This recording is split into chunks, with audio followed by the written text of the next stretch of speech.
Don't I know you, sir? Don't believe so. I haven't been here in many years.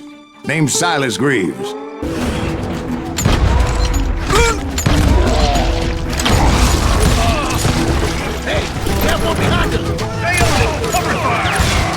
As the governor of New Mexico was paying for the kid's apprehension, Garrett was able to hire every gun hand in Lincoln County.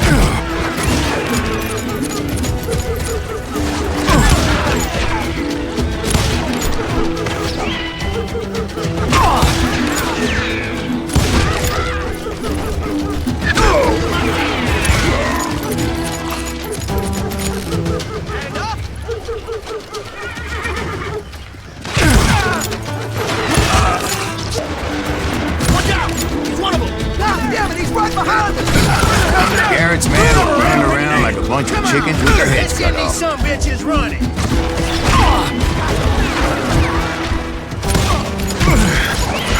Where'd he come from?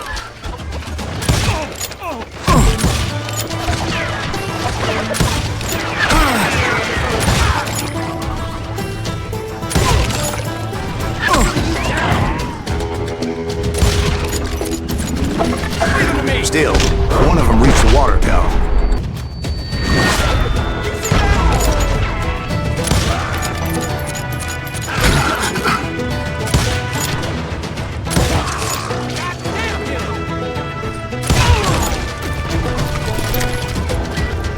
Luckily, these shooters Garrett hired weren't the sharpest tools in the shed.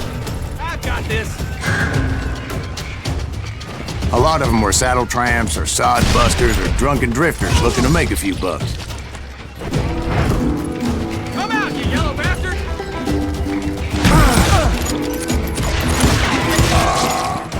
Truth be told, things weren't much better behind the house.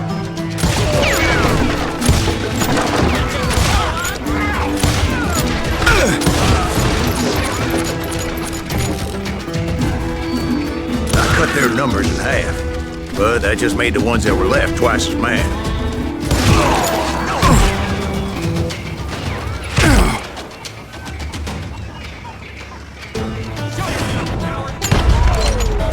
They made up for their lack of skill with a seemingly endless supply of ammo. It was a bit of a slog, but I finally fought my way around the back of the house. Billy looked at me and said, "About time, amigo! Grab a gun and get to the window!" Took away. Anyway, we were surrounded by dozens of deputized shooters who wanted to do us harm.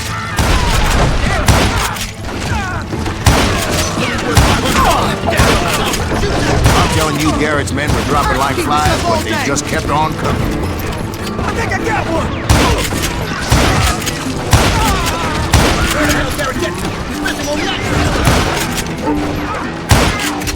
That's when Charlie got hit. "They're catching us in a crossfire!" shouted Billy. "Get to the other side!"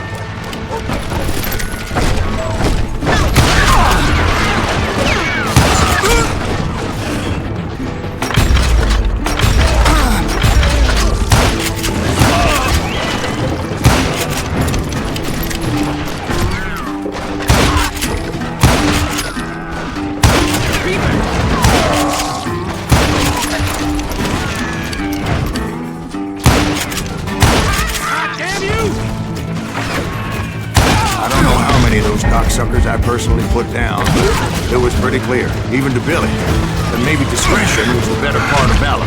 What's that mean? It means that it was time to cut and run.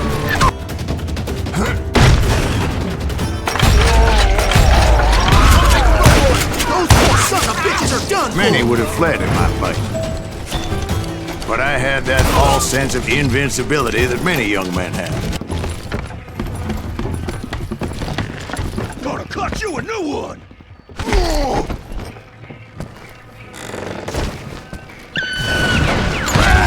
Making my way past the castle of Gunfight. Yeah, and just when I thought I was done with them, more of these hapless bastards would pop up.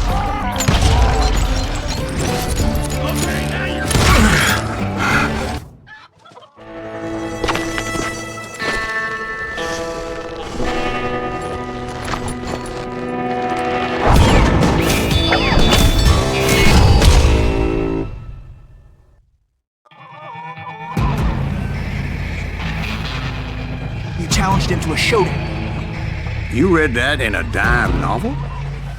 It said he showed no fear as he took your measure with eyes like a rattlesnake.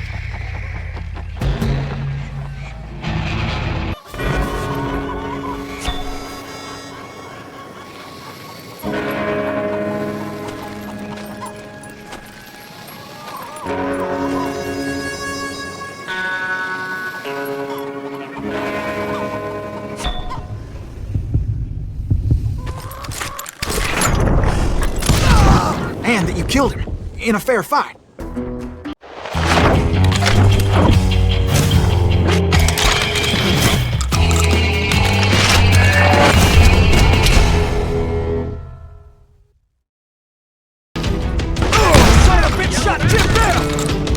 Hell yeah. That scattered gun was like a double-barreled howitzer. It could blow a man clear off his feet. You hardly had to aim the damn thing. The kids escaped raised a huge ruckus. Guards were everywhere looking for it. You! But hell, if they weren't all waiting for me. Apparently, some of them thought I was Billy. Can't last forever! He's in town somewhere. See, me and the kid shared a certain similarity in build and coloring. I was just glad I had Deputy Bob's mean-ass shotgun. Get away! Show yourself! What the? So much lead was whizzing by my head, it was like everyone in Lincoln wanted to put me in the ground. I knew I needed to find a horse. Though I never did have a great fondness for those four-legged grass eaters. Smelly, sweaty, ungrateful beasts. We prize them too high, if you ask me. You can run!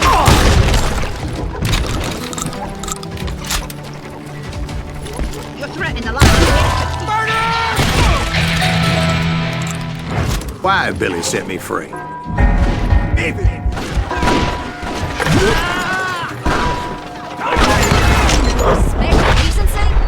So I could be a hapless decoy and draw attention while he snuck out of town.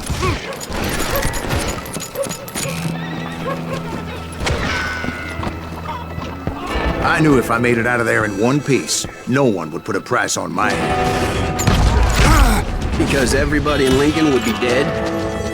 No, because they all thought I was Billy, and all that blame would fall on him. Meanwhile, Deputy Bob Ollinger was organizing a posse to put me down. He was already a mean son of a bitch, but he was double pissed that I stole his mean-ass shotgun. Anyway, it was me or them, and the only way forward led me straight to perdition. But the guards were dealt, and I had no choice but to play them.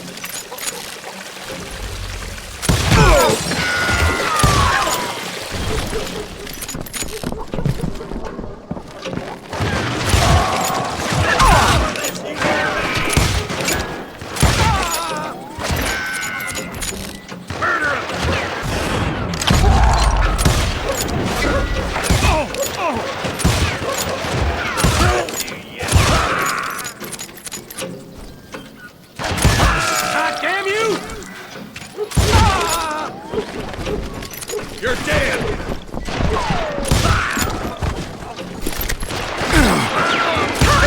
Get the women off the street! On yourself! Don't let him get away!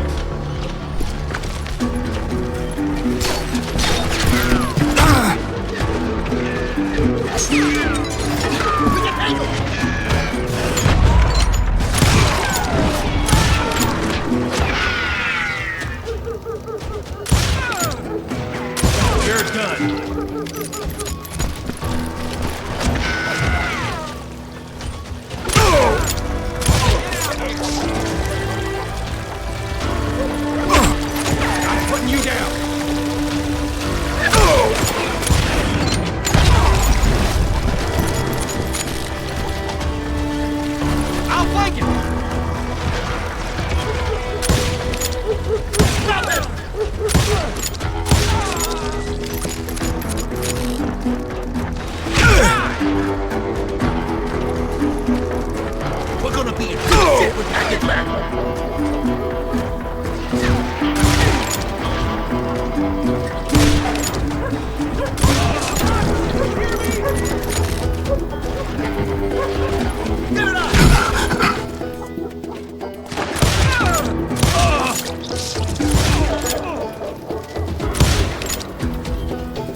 we stood there in the middle of the street, eyeball to eyeball.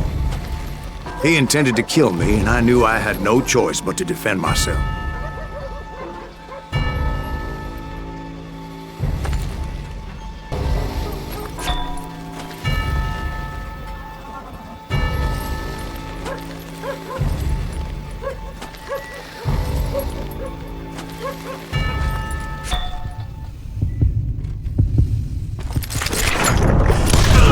I killed him in a fair fight.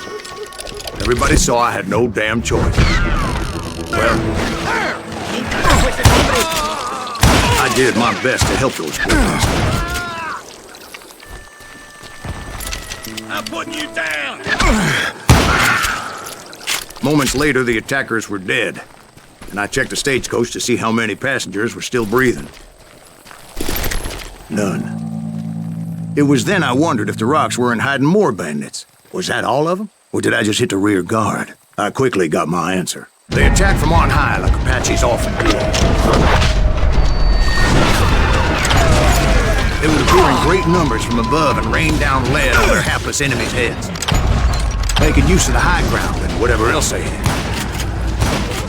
Yep, the Apaches always appeared out of nowhere, and there never seemed to be an enemy. Were you attacked by Apaches? What happened to the cowboys? Did I say they were Apaches? I said Clanton's cowboys attacked me Apache style. I was in a pitched battle, but I was holding my own against an overwhelming enemy force.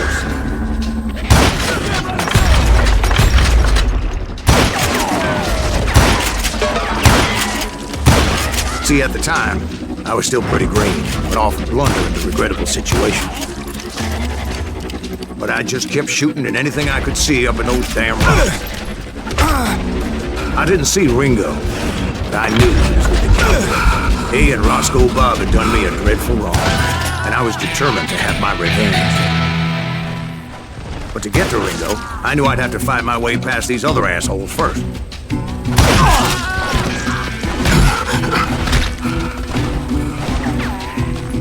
Hard to hit a moving target!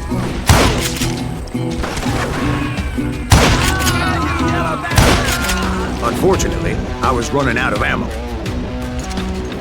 Another perfect example of my relative inexperience as a hunter of men. I immediately knew that a tactical retreat was called for, as my vengeful fury was much less impressive without the bullets to back it up.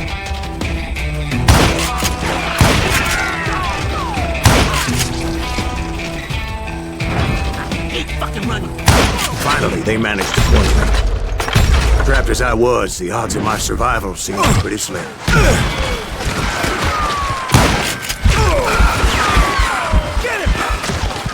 Luckily, serendipity was on my side as I suddenly spotted a way out of my predicament.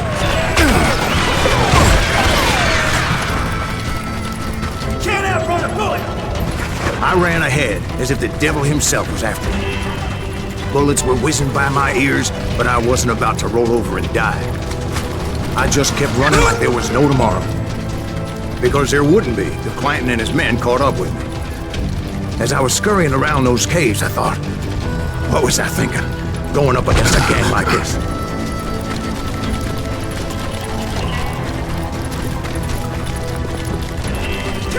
I just kept running, not knowing where the hell I was going. That's when something miraculous happened. Like manna from heaven, I found the desiccated remains of what looked like an Apache warrior. The old weapon next to him supplied me with some much-needed ammunition.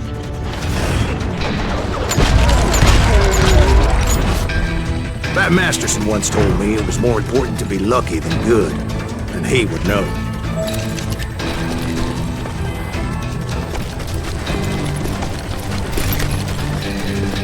And imagine my surprise when I found a fistful of dynamite to go along with that ammo.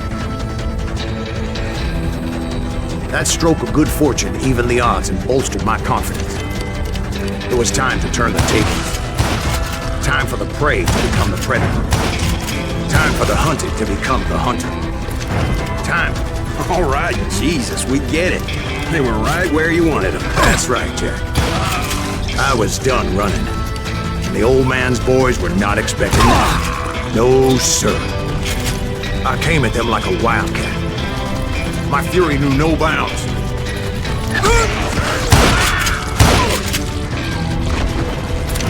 Where's he going? I think he's scared. It was finally time for that old man to pay for his sins.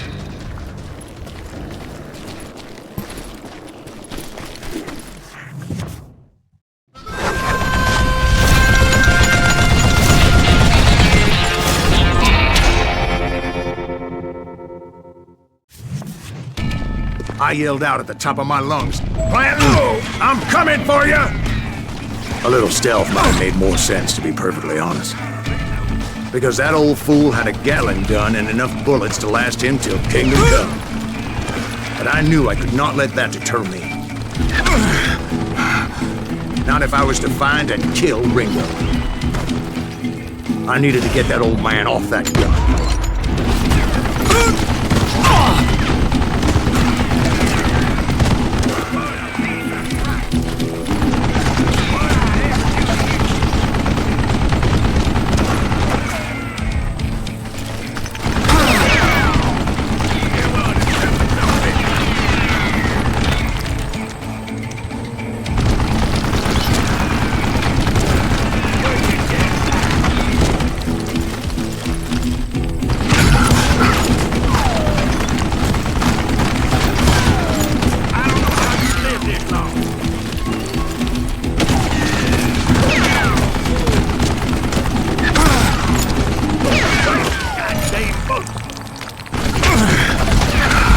Most everyone thought it was the Ruales who had come up against him in Guadalupe Canyon, but it was just me.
This long.